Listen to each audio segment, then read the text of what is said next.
All right, thank you all for staying on. Thank you all for staying on. I'm going to have Trinity Cooper now. She's going to share everything that she has for us today, and definitely we're going to be empowered and we're going to be equipped. Again, this foundation, aka Jewels Network, and this initiative is called She Means Business, for resourceful women who are going to give paid forward after they're equipped and empowered to ensure that their community is enhanced, to ensure that the lives of other women are enhanced. All right, so over to you, Chinwe, and you're welcome. All right, thank you so much. Like she has said, my name is Chinwe Udeze Elekula. I am known as Q-Law for my legal expression. And I love this opportunity that we have with Jewels Network, because we get to empower women career-wise so that we can make more money. You know, while I would like to, I may have to bring the screen down a little because, well, anyway, let's go back. When I was a child, we had some difficulty because we're girls and we were 6 girls at the time and there was no male child. Do you see my face? Okay, so we're 6 girls at the time and there was no male child. So it was kind of complicated. You know, my mom went through a lot of trauma. And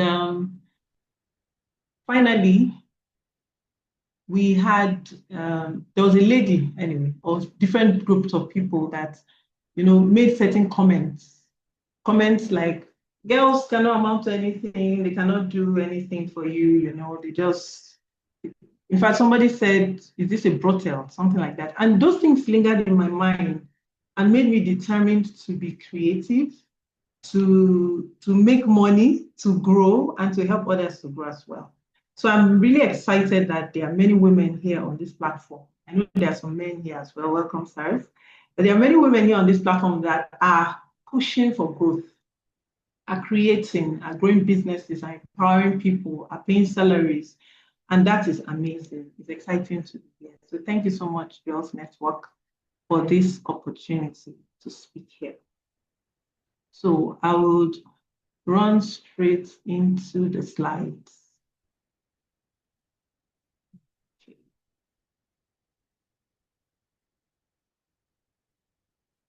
Did I stop the slides? Yes, you did. Okay.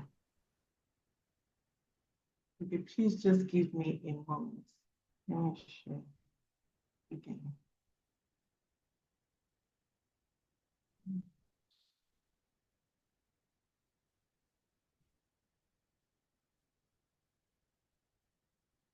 One minute, please. Okay. Yeah.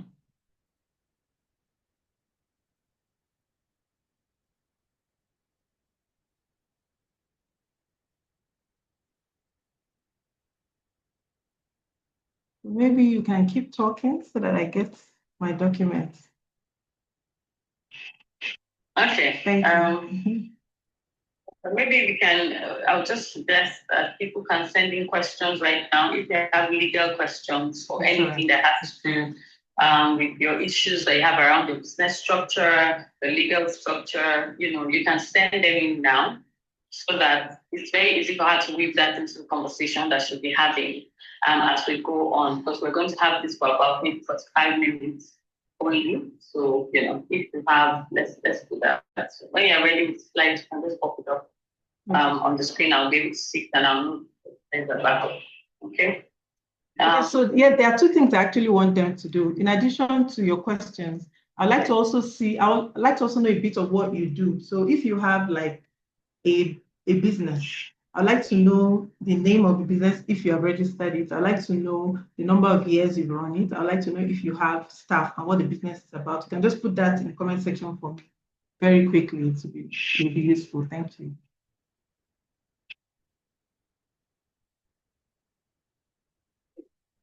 Okay. I know a few people here are business owners. So please, if you feel like you said have businesses, let's share.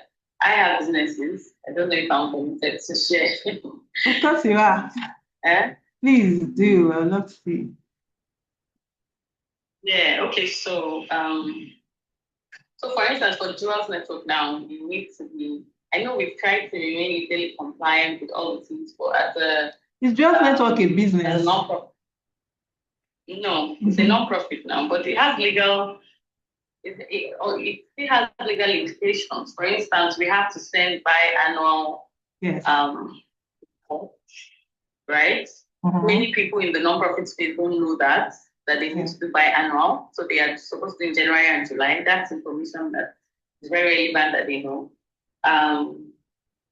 We also do not pay tax, but we pay something to CAC every year. There's a fee you must pay every year at the end of the year to CAC. So those kind of things are the things that many people do not know and they take for granted, right?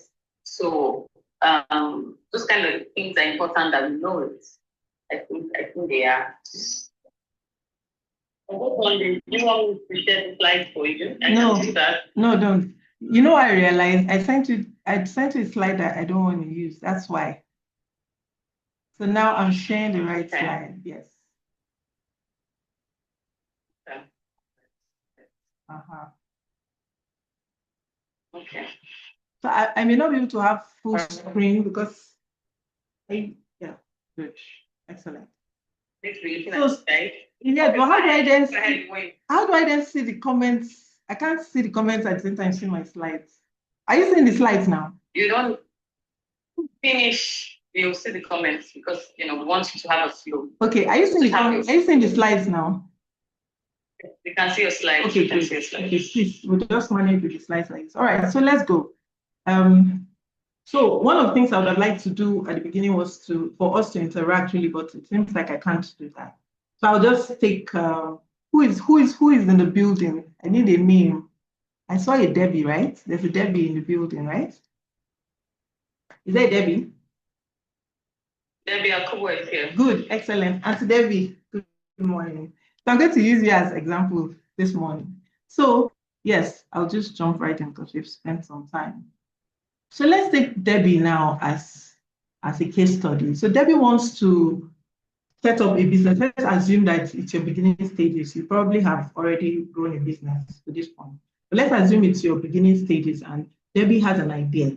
So the idea is that she wants to build maybe a cleaning business. You can use any business now. We're interacting out of, interacting with you. But you want to build, let's say, a cleaning business. And you imagine that business is going to be in all the states of Nigeria, right? You're going to be able to enter into different homes, clean, and all that, or even offices as well. So Debbie has a concept. She wants to have a business. Now, what are the first things to consider? The name of the business, right? So how do we determine? I'm going from the very beginning and then going from there. So how do we determine the name of the business? Now, different people have names in different ways. The first thing I'll say is that make sure you register. I'm an advocate for registering business. So how do we determine a name? Some people have dreams and then they come about a name. Some people, put their names, their acronyms together and get it. When you've considered a name that you like, some people don't care about name. In fact, when I'm registering some companies, they just say, just put any name. It's about the business, it's not about it. So let's say you've gotten a name, you figured out a name, then we go online to do a search. Does this name exist? You search online, search Google, search everywhere you can search. Does this name exist? Does this business exist, especially in Nigeria? And then if it's a business that you expect to grow, you look, is the domain name going to be available for you? Is there a trademark already on that name? So if that name is free and available, the next thing is to go to your lawyer. And I'm an advocate for lawyers, I am one. Go to your lawyer. You can register a business yourself, actually. You can. Just that so many people that have attempted to register themselves keep calling me. Okay, so what do I do next? What do I do next? At the end of the day, they'll say, just do it for me. Because at the end of the day, I'm the one registering the business for you. So just get a lawyer to go ahead and do the registration for you, right? Now, before you say that name to anybody, please, unless it's your spouse, otherwise, please keep the name to yourself. You don't need to go around talking about it. You don't need to give a testimony about the name, how you got the name when you have not registered it. You don't need to start trading with the name when you have not registered it, please. Keep the name to yourself. It's very important. We had an experience where we had this lovely idea. We were supposed to do something grand in Abuja, and we had done all the designs, done everything. We invited expatriates. We were supposed to anchor it. They came in. Imagine how much dollars that we had spent coming in, going out, hotels, bookings, everything. And then of course, we had someone that we were working with on the financial side. And so we were discussing, but it was an informal conversation. Guess what? After a while, the relationship went south. And what did she do? After some time, she sent a message that we have to pay her 1 million naira for the name. Now, the name was so important. The name was so important that the person that conceptualized that idea dreamt of that name. Do you understand? When you dream of a name, you wake up with the name and you're like, oh, your name shall be Isaac. And you wake up with that name. I said, that is the name for my business. And then you wake up and then suddenly somebody says, I have registered. So the person went ahead to register the name out of bad blood, out of relationships gone south. And so that was how we lost that name, because there was no way, unless you settle the person ego and everything was in play. Don't reveal the name that you want to register until you have actually registered it. So the next thing to think about is,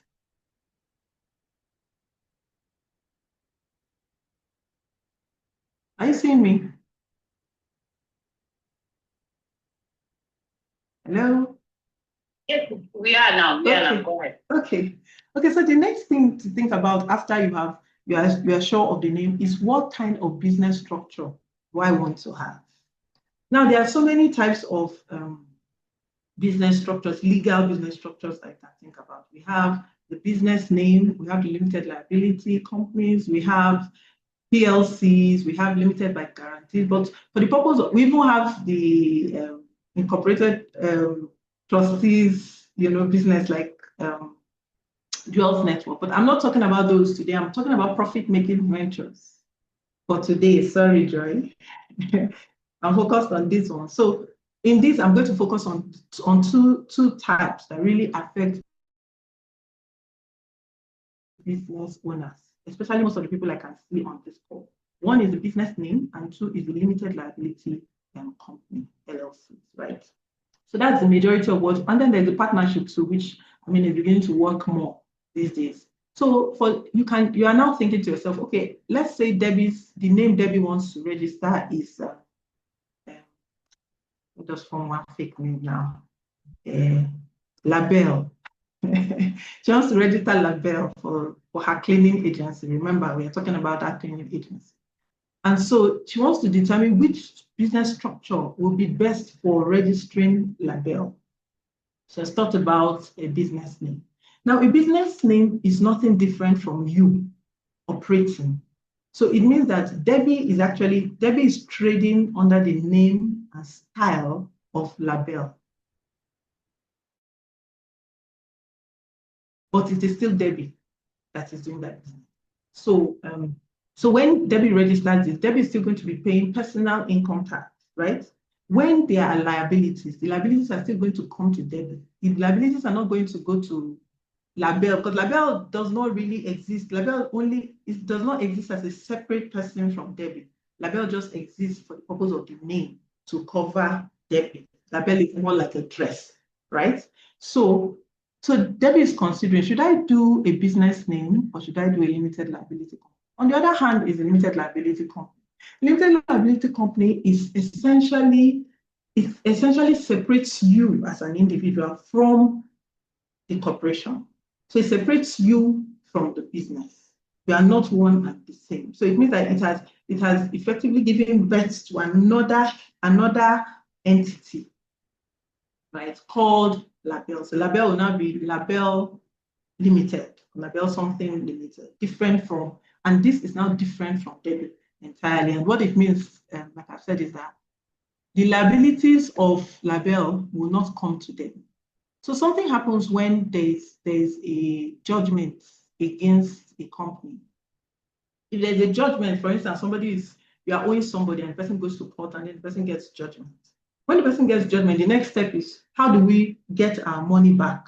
And so they begin to think, we can go and get the cars, the houses, the equipment, the assets of that company. If it were a business name, they will simply go to Debbie's house and go and take her cars, her houses, not you, Debbie, but the houses, the cars, the assets in the house, because Debbie is still labeled. But if it is a limited liability company, then it is different. It's either the Label Limited has assets or it does not have assets. So they cannot switch, they cannot go over from Label to Debbie. I hope I'm explaining it well enough, hopefully.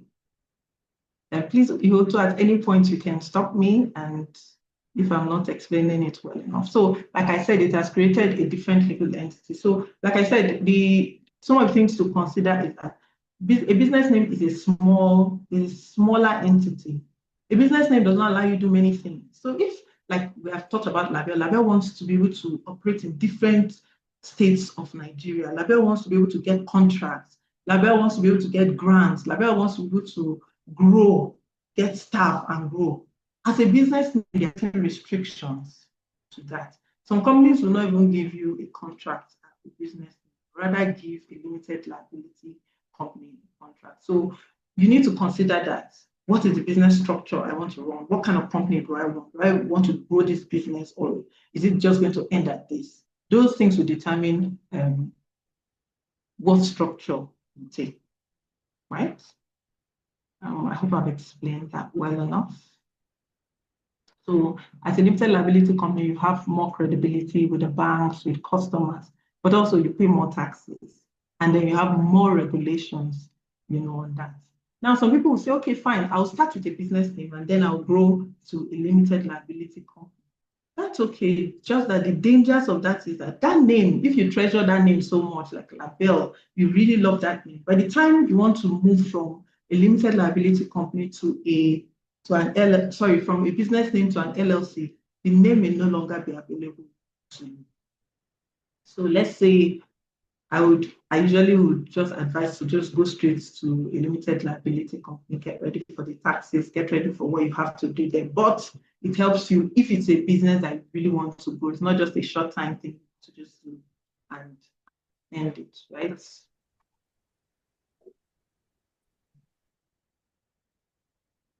So if your business is sued, for instance, like I said, it doesn't come back to you. It just stays with the business as an LLC. So decision factors, things to consider, nature of the business, right? The risk level, growth plans, compliance, capacity, and capital needs. So these are things that you can consider. Because I cannot have an interaction, I will just go on to the next. So if your business involves any significant risks, deals with valuable contracts, or you plan to scale, investing in an LLC structure early is usually worth additional costs and compliance requirements. I hope that helped. So I'll move on to the next. So I'm just basically picking some aspects of the law that concerns you as a business owner, as an entrepreneur for now. I can't go into every single thing now, unless you have community and personal, but for now. So let's move on to intellectual property. So after we have registered Label at CAC, that's one thing. It's another thing to also register Label, register the trademark, register that name. And there are two different things, but they are very important. Yeah.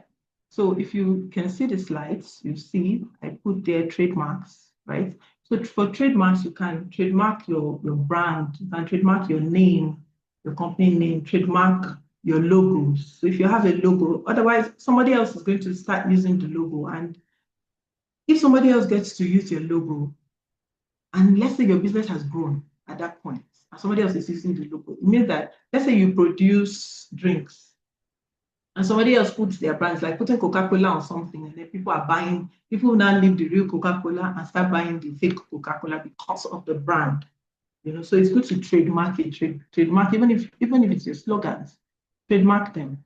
They're important. Now, when you have inventions, you created something, then those are patents. You also go and register those. When you have creative works, like I'm a songwriter, a musician, I'll go and copyright my songs. Copywriting, there are things that you people have designed, creative works in the organization, you copyright them. Your software, the content, you can copyright those, right? So the process of all that, first of all, there's a search and then there's a registration. Just go to a lawyer to help you with that. Some common IP mistakes people make, IP is intellectual property. Some people do not conduct proper searches before they launch their brand. It's important to conduct a search before you launch your brand so that you are not infringing on somebody else's IP, right? Some people, of course, fail to register it internationally. So if you are dealing with exporting and all that, it's good to not only register in Nigeria, but also register it internationally. Some people use other people's content without permission. So that's not allowed, really. And I know a lot of things happen online. But as a business owner, you have to be mindful of that, not to use other people's content, other people's creations, other people's names, other people's logos, other people's brands. You can't do that. I think recently we had this movie, what's it? Love in Every Word or so by Omoni Oboli. And if you notice, first of all, she had gone on YouTube and then it was pulled down after like 3 days. They had already gotten like 7 million views and they had to pull it down because of copyright issues. So somebody that owned something had, reported to YouTube and they had to pull it down. And it happens in different instances. There was even another case even with the same Omoni Oboli where I think somebody had used their drone and gotten like a view of, I think it was Oka and so some states, and those things were now put into one of her movies. And of course, the person called her out for that. So you can't use people's creations, people's ideas. You can't just take it and use it. Recently, the most recent one happening now is Vicky James calling out a designer in one of these countries for replicating her whole design, everything. In fact, the guy replicated everything. Even the person that was the model wearing it did the same hairstyle, necklace, everything. And the person is being called out. So as a business, your business has to have integrity. I mean, even if they don't end up taking you to court and suing you, which if they sue you, the kind of money you can lose on intellectual property is a lot. So start now from the very beginning to make sure you're not using somebody else's thing. You have creativity, just use yours. Or there are some instances where you're allowed to take permission. For instance, if to use that view of the person's drone, she could have just taken permission to do that and then acknowledge the person, at the end of the day. So, yeah. So if you breach those things, then of course people can take you to court. And if somebody else is also breaching yours, then you can also, the first thing to do is to write a cease and desist letter to the person. Right? Say, cease and desist from using my blah, blah, blah, blah, blah, blah, blah. The next step would be to go to court. Telling you can get a lot of money for that. You can also report them to the Nigerian Copyright Commission on that. So think about your business for a moment. What are 3 top intellectual property assets you need to protect? Can you just take a moment, like 1 minute, 2 minutes, just think about it. What are 3 top intellectual property assets that you need to protect? I've talked about several things and think about them, write them down, take note of them so that you can take action on that. Don't wait until you're successful to protect your IP. Register your trademark now. Don't wait. Register it early, especially your business name, your logo. So if you're taking time to design logo, it's time to register it. It's often overlooked and it can cost you a lot later to fix. So we'll move right on. Remember, if you have questions along the way, please go ahead. I love this aspect. Essential business contracts. I hope you're following. Please, can you write in the comments that you are following? Just say following. Is anybody writing? Let me check it. Following, so that I know I'm talking to somebody. Following.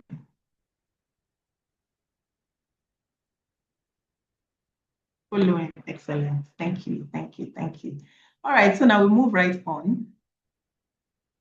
So essential business contracts. Okay, yeah.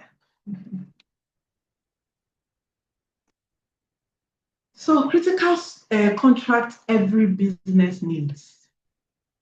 You need customer and client agreements. Please don't enter agreements with just verbally without putting them in letter. You need them. Take note. You need supplier agreements. You need employment agreements. Excuse me. You need employment agreements, right? Confidentiality agreements, very, very, very, very important. Of course, shareholders, partnerships, depending on how you're going, lease agreements, depending on what you're, if you're renting a place or renting something, right? These agreements are important. So customer agreement and client agreement, you know, it's depending on the kind of business that you run. If it's something that is going to take, even if it is just a small thing, please put it in writing. Because many times, because you did not put it in writing, you cannot, it is, I said, you said, you said, I said, I paid you 1 million naira for this. And then what exactly did you pay for? It's not stated. Some people will even give you their invoice, and the invoice already contains some clauses in them. And because you did not go ahead to have an agreement that clearly states your expectations, then you end up losing out because it's not clearly stated. So those things are important. Employment agreements are key. I like to say that even if you're starting a business and that business, you plan for that business to grow, and then you have one staff, make sure there is an employment agreement for that staff. In any case, the law says that after 3 months, agreement should be in writing. So make sure there is an employment agreement. It will save you, and it will also help the staff in the long run. Confidentiality agreements, NDAs, why are they important? Sometimes you have conversations with, just like the story I mentioned earlier of the lady that ended up going to register our name. So sometimes there are negotiations before you can finally conclude on a contract. You want to go into a particular deal, or you have to first talk. You have to first talk and say, okay, I have this, I want to do this, and this is the idea, and this, and then the person says, okay, fine, yes, we can do this. Sometimes after the whole conversation, it never comes to pass. You are never able to go ahead with the contract for one reason or the other, financial, for whatever reason. Meanwhile, you have already given out your idea. Now the person can steal that idea and go and implement it. So I know some of you must have told somebody, whether it's a friend, about something that, oh, you want to do this idea, you have this idea, and the next thing you see that person is doing it. If it has happened to you, put it in the comment section. You tell the person, I want to do this, I like to do this, and the next thing the person is doing it. And this is your own friend, though. Talk more about somebody that you are doing business with. In law, for me, we believe that, you see, every relationship can end up in court. Every relationship. Imagine that 2 people came together. They were so in love. Like nothing you could tell them could stop their relationship, right? Then one day, you see them in court and they're having a divorce. What could have led to the divorce from the time where it was all lovey-dovey, everything was perfect, everything was good, up to the point that they are now in court and they are at loggerheads and it's like, no, I'm not doing it again, I'm not going again. That is how every relationship can. Business relationships. Some of these people you are even relating with, you don't know them from Adam. You're not born with them. Even your own family members, you know the people in your family that can betray you. All of you know them. Talk more of people from outside. You can't trust anybody when it comes to that. So it should be in writing. If they truly love you like they say, then they will agree to put it in writing. So I was talking about the confidentiality agreement. So this NDA will now determine, it will lay it all out clear that, yes, I'm bringing in my ideas. I'm going to be talking about this. We're going to be talking about that. But you cannot use it for any purpose apart from the purpose for which we are contracting. And even if we do not contract, you cannot use it in anything. It's very important. Right? Shareholders, partnerships, agreements. I mean, I have many clients that after a long time, you find out that there's nothing in writing. I mean, what are we building this relationship on? There's nothing. It's just, okay, let's go into this together. And then sometimes, because of how close, maybe they are your church people, maybe they are your family members, maybe they are your close friends, you don't know how to discuss the modalities and expectations of their thing. Get a lawyer. A lawyer is not emotional.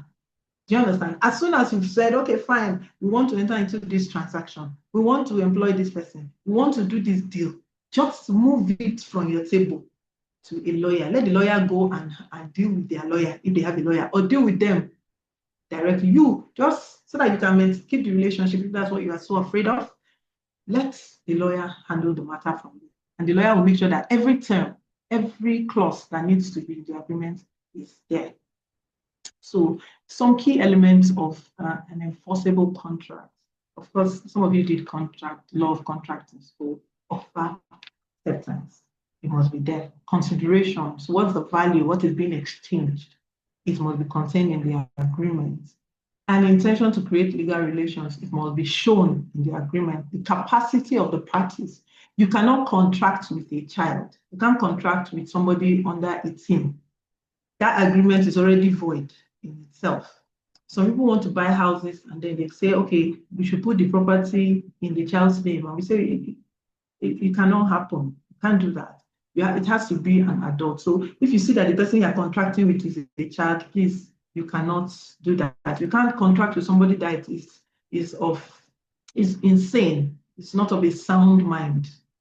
So if it's the kind of person that the person has goes off and comes back and goes off and comes back, you now have to start proving that the person was in their own period at the time it happened. So when you have all those kind of things, please do not contract, because they will be challenged in court and then it will be made.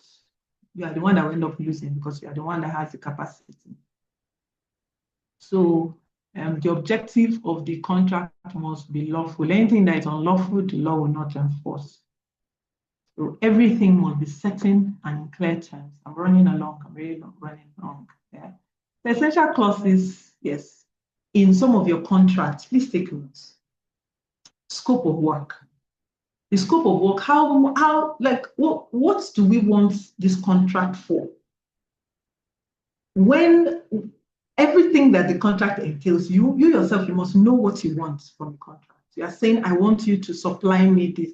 I want you to do this for my company. You are bringing in a consultant to come and do so. You have to clearly spell out every single aspect of what you want. That means you yourself have to go and do your own research. What do I really want? That's why some businesses lose money, because they don't spell out exactly what they really want. And at the end, they expect a miracle. It means that the service provider will simply give you what they want to give you. And that's also the scope of work, the services, the product, whatever it is, must be clearly so that then the payment terms and conditions is so important. Don't leave that part out. So I am paying so amount, and I'm paying it on so date. It must be clearly stated there. Now, there are some contracts that you go into that will give you penalties. So penalties for default. That means you're supposed to pay me 5 million every month, monthly installments for 3 months. And it says that if you miss one of such payments, you are going to be charged a default penalty of, say, 9%, 10%, 20%, 30%, right? Take note of those kind of clauses and don't enter them, because anything can happen. The economy is kind of unstable. Inflation is constantly in play, and things can happen. Your suppliers can disappoint you, your contractors, third-party people that you cannot control can disappoint you. And at the end of the day, what happens? That 20%, 10%, 30% is counting against you. And at the end of the day, can come to a lot. A friend of mine last 2 months ago or so now, I don't remember what time, lost a lot of money because of that penalty that was counting. Even though the person said to him, don't worry, forget about that, we are friends. But at the end of the day, the person went to court and got judgment and got all that money from them. So you must be mindful of every contract that you are entering into. Every contract that you're entering into, you must be mindful of it, because you can cost your organization, your business, a lot of money. Duration, termination, check termination. There must always be an exit clause for every agreement. How do we leave this thing if we no longer want to do it? Everybody, please write in the comment section. Follow it, follow it, follow it, follow it. So I know you're there. And then how are disputes resolved? They should be there. The governing law, they must be there. That means it's Federal Republic of Nigeria. You know, where is disputes going to be resolved in Nigeria? In Abuja, where you are domiciled. So don't make sure you check that governing law and to make sure that they don't go and say it's the laws of China. Let's assume you are dealing with another country. Make sure it's your own laws. Make sure that for dispute resolution, it is where you are. So if you are in Abuja, make sure it is Abuja that is written there. Otherwise, if there is a case, they'll tell you to come and fly to Lagos to come and be resolving the disputes. So make sure it's in your place. So like I said, in summary, get everything in writing, no matter how small the transaction. Have a lawyer to review your agreement. Now for this one, I'm going to pause. Stop copying agreement from ChatGPT and internet and saying that you already have agreement. My darling, you don't. You see, agreements are based on the particular matter at hand. Please type in the comment section, get a lawyer. Please type it, get a lawyer. Get a lawyer. I'm saying this so many times. You see, by my trade, by what I do, I can hide something in an agreement that no matter how you look at it, you will never find it. I've dealt with senior lawyers, senior big firms, and I've put clauses that they never found. And then sometimes when there is an agreement, there's a template, right? And you just think that it's just a template. But let's say you blocked me in front. For instance, I put a particular clause and you say, no, we are not accepting this clause. You don't know that when I drafted that agreement, I put the clause in several places.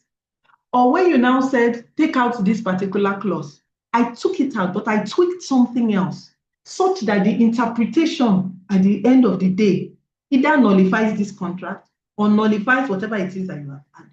Now, you may not know, somebody else will take that same template and tell you that they have template. I have tenancy agreement.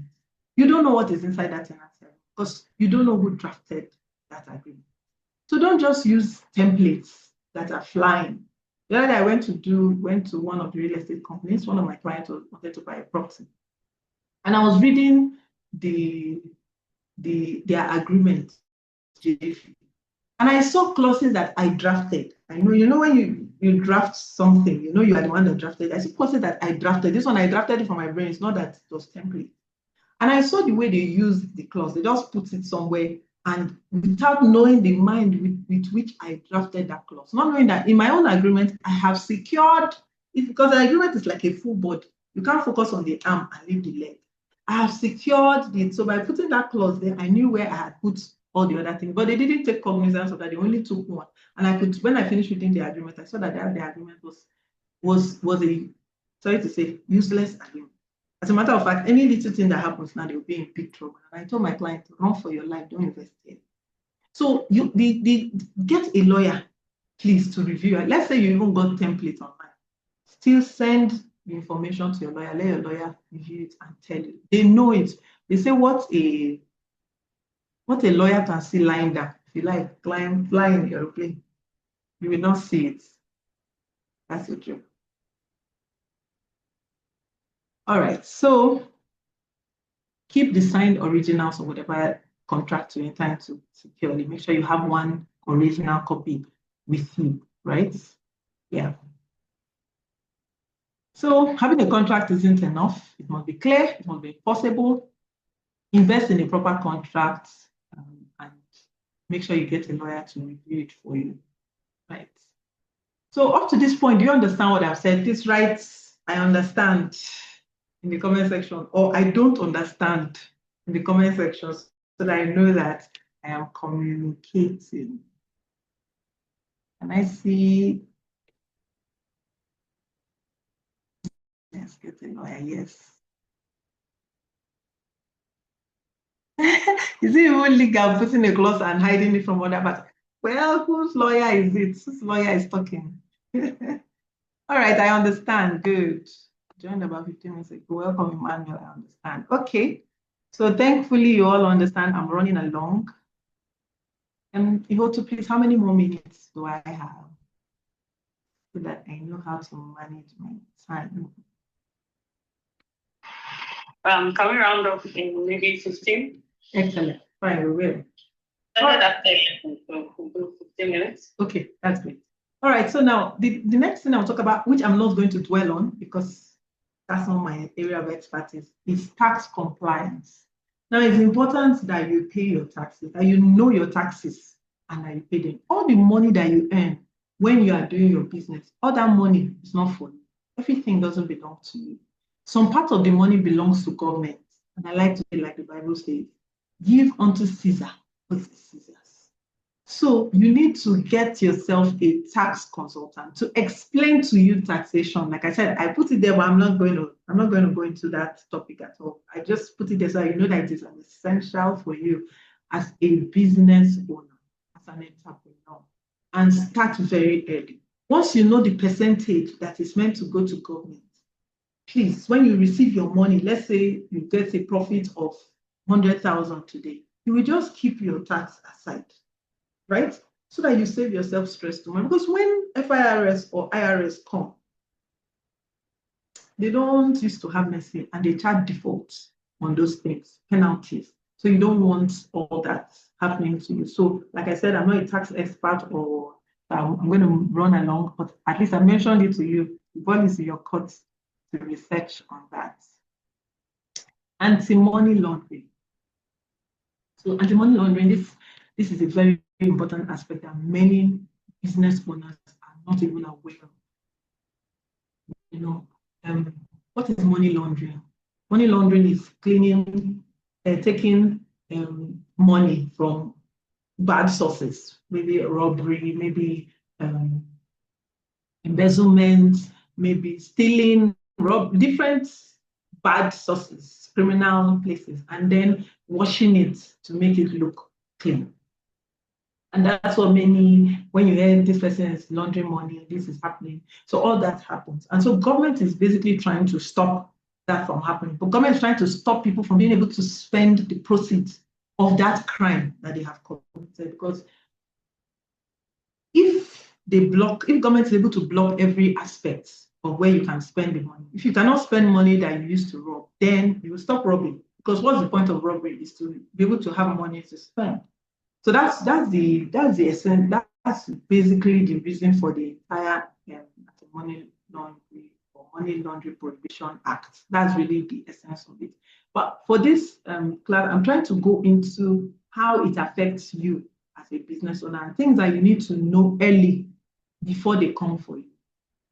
I'm being picked up by and it's EFCC that oversees that. They have a SCOMO unit. I've been picked up by the SCOMO unit over well, it wasn't late reporting, so reporting is so important, right? If I was not a lawyer, maybe I would not have found my way out of it. So that's why I'm bringing it to you women. We don't want you getting into trouble. I'm going to skip all the acts and the laws. Those ones I can send them to you. And I'll go into other aspects of it, right? So businesses that are subject to AML, that is anti-money laundering.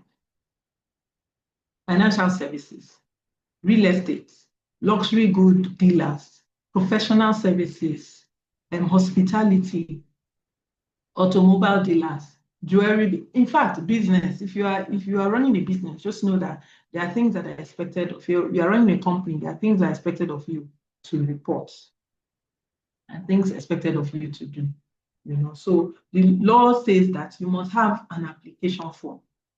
So whether you are running a service business or products, you're selling things, depending on, you should have an application form, especially if the payment that comes to you is above 1 point. I think it's 1 point. By now it should be like 1.6, thereabouts million, right? If they are paying you more than that, then you must have an application form. Application form is not just because you want to be organized, it's also statutory, it's legal, you must have that. Then you should do your KYC, know your customer. It's important. Of course, just like you see the banks do, what they are doing is because they're under serious regulations. So the ID card, the passport, photograph, the address, proof of address, all those things are very important. And then those records are supposed to be kept for up to 5 years in a central place where the head office is. Then you're supposed to report suspicious transactions. So if it looks suspicious, like for instance, let's say you are in the real estate sector, like I am, somebody fills in the application form that they are a civil servant. So now civil servants normally are restricted from certain other kinds of businesses, right? Even though, to do them for ordinarily, they are restricted from some kinds of businesses, mostly farming. They are allowed to farm, open small shops and all that. So let's say the person has written in your form that they are a civil servant. And then the person, let's say civil servant level 12, 8. And then the person is coming to buy a property from you that is worth 600 million, 700 million, it's already a suspicious transaction in the eyes of the law. I'm not saying that what God cannot do exists. I'm just saying it's already a suspicious transaction in the eyes of the law. So you are supposed to report those kind of transactions, right? So as an individual, you should know that you're not allowed to carry cash. Ghana must go cash of more than 5 million naira per time. As a business, a company, you are not allowed to exchange cash of more than 10 million naira per time. Please take note of that, because if you are caught with that, it's a crime, right? Then the other things that I talked about reporting, there are certain amounts that when they come into your account, you're supposed to report. That reporting does not mean that the person that paid that money has committed a crime. No, it's just that the law wants you to just keep reporting it. What they do with it is their business. They use it to monitor their money laundering. But your own duty is just to report. The aspects, okay. The aspects that is a crime is where you are exchanging cash of more than 10 million naira as a business, or as an individual, like business name. As a company, the other one, as an individual, a business, and you're now exchanging cash of more than 5 million naira. That is where it is a crime, right? So please take note, because some of the penalties are up to 250,000 naira per day of default. So take note of those, please. So unusual or inconsistent transaction patterns, take note. Reluctance to provide identification, please take note of them. Third-party payments without clear connection, please take note of them. Transactions inconsistent with customers' profile, like I've mentioned, take note. Multiple cash transactions just under reporting threshold. So because we have said that a company should not exchange more than 10 million naira per day at a time. Well, that's how it is at a time. The person will now bring 9.9 million, right? Then in the next 20 minutes, they bring another 9.9 million. Next 20 minutes, they bring another. It's a suspicious transaction. Somebody writes suspicious transaction. I can't see it. Suspicious transaction. Are you typing it? Yes.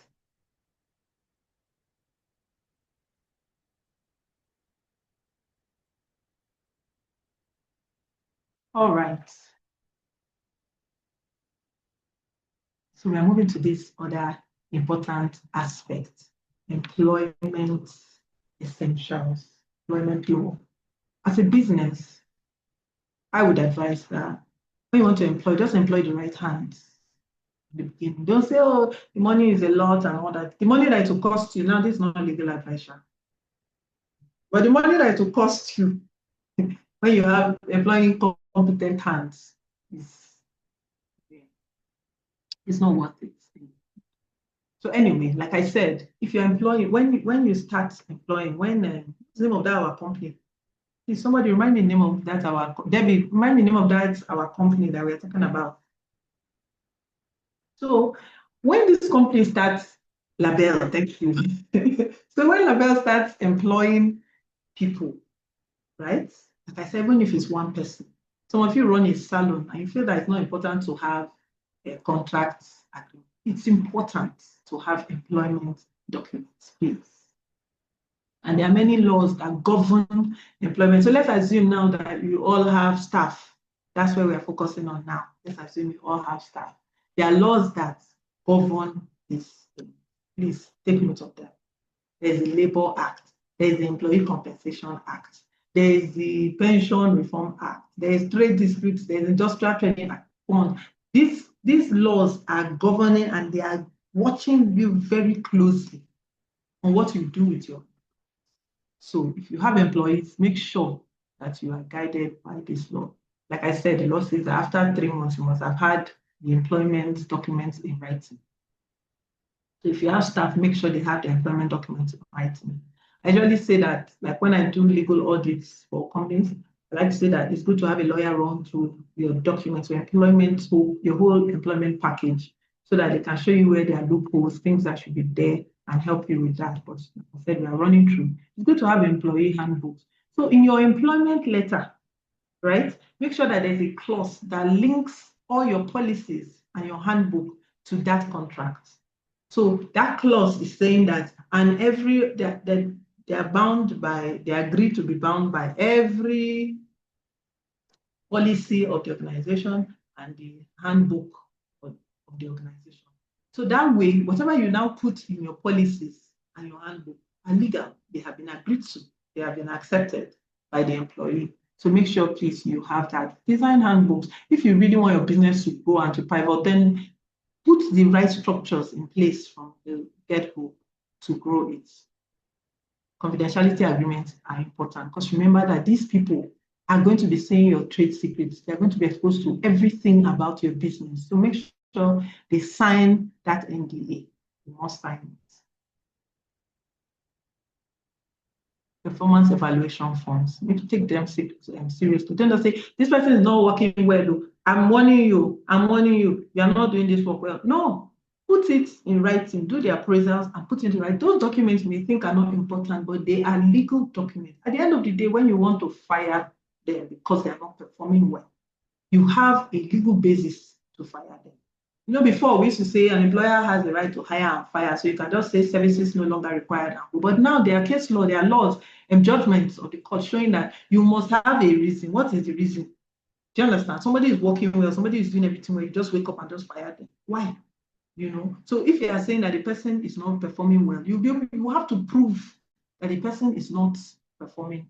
How can you prove if you don't have those performance evaluation metrics and all that? Appraisals is important, please, and document them. Disciplinary procedures must follow what is written in your policies. If you go outside what is written in your policies, then you are the one breaching the law. Take note of all these things, right? Follow the minimum wage. I think it's now 70 also depending on the state. Follow it. Annual leaves, they must have their annual leaves, they must have their maternity leaves, they must have their sick leaves. All those things are compulsory. They must have their pension. There's a contribution that you as an employer are supposed to make. It is important. Keep the environment safe for them, because anything that happens to your staff, from the moment that your staff leaves their house that they are coming to work, anything that happens to them is already your responsibility to compensate. That's what the law says. Even when they close and they are going home, anything that happens to them until they get back home, you are responsible for it. So there's so much responsibility for you as an entrepreneur that you need to know. Then within your work environment or wherever you have sent them to, make sure it is safe. Don't leave wires exposed, water on the floor, things that can harm them, because you are responsible to compensate them in the end, right? So termination, don't terminate anyhow. Follow the procedure before you terminate, otherwise you have disputes on your hands, right? File their document, like I said. Maintain proper records. No discrimination. That's that. So can somebody, if you are an employer, you can put in the comment section your biggest challenge with managing employees from a legal perspective. You can just put that in the comment section. I would like to see it. The cost of hiring quality staff is always less than the cost of legal problems from cutting corners, right? So invest in proper employment documentation and fair policies from the start. Please type in the comment section following. All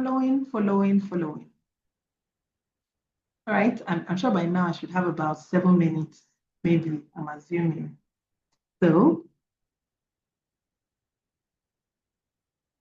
let me quickly give you I have my email address is qlaw007 is up there at gmail.com. Any questions you have, please, you can send them to my email. I would like to answer you personally, right? I won't be able to delve into all the other things I had on the digital business compliance, which is so important because many of you are trading online, you're selling things online, and it's important that you know the laws that govern that and covers that. They're important. So send me an email. I'll give you all the details you need to know, especially if you sell things online. Yes, it's qlaw007@gmail.com. So legal risk management, remember, I've talked about all these things and basically I'm summarizing, right?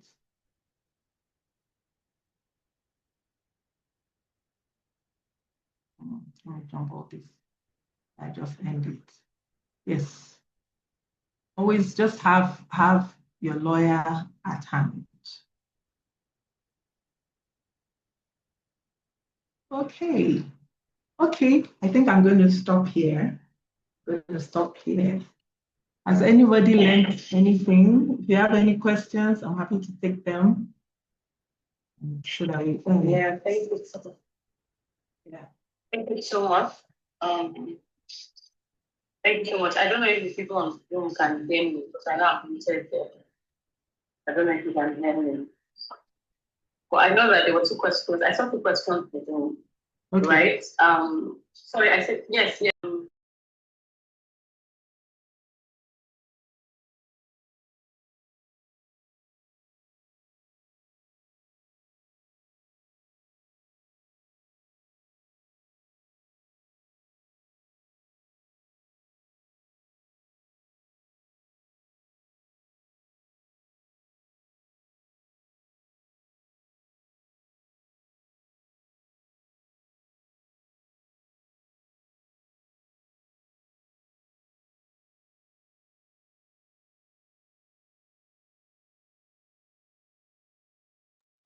All right. So yeah, trademarking.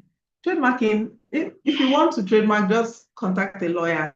They'll get it done for you. They will go, they will do the search. If the name is you are able to use the name, then they'll go ahead and register it for you. It doesn't cost so much. It should, well, let me not spoil anybody's business.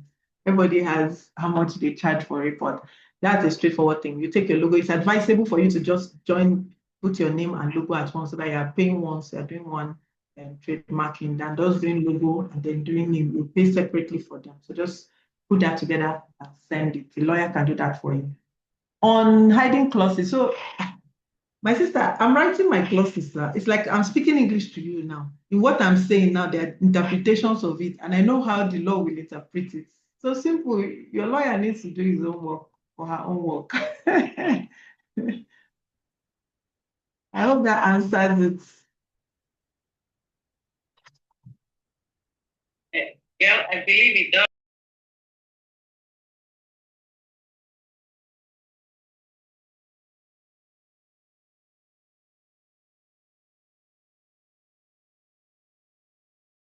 Okay.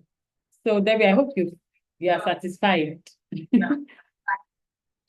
with all the questions. I hope so. All right. Anyways, thank you so much. Thank you so much, Q. Thank you. We're grateful. Let me just mute.